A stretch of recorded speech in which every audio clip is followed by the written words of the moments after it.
Les arrivées touristiques au Kenya ne sont pas dissuadées par le climat politique tendu.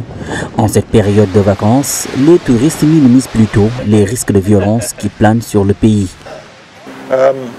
Il y aura toujours des violences, partout, même chez moi en Angleterre.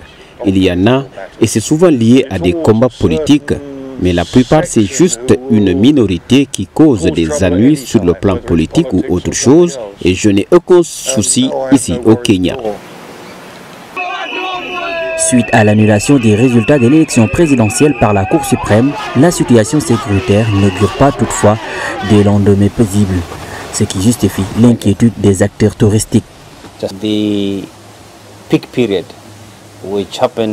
Le pic des arrivées a coïncidé avec l'élection présidentielle et la migration dans le Masai Mara, mais aussi le circuit de safari.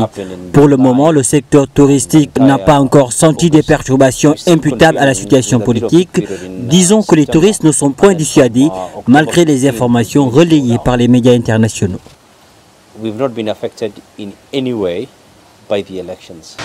Des Anglais, des Américains, des Canadiens, entre autres nationalités, viennent régulièrement au Kenya pour savourer des paysages exotiques.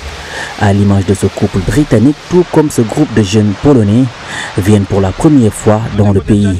Ils trouvent la zone agréable, même si les préjugés faisaient peur. Le Kenya est un très beau pays. Avant de venir ici, je me faisais beaucoup de soucis parce que je ne savais pas comment je me sentirais dans ce pays. Mais maintenant, je me sens très heureux.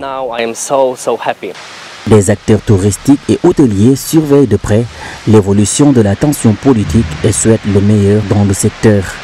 Il faut rappeler que le tourisme a rapporté plus de 960 millions de dollars en 2016 contre 84 millions l'année précédente.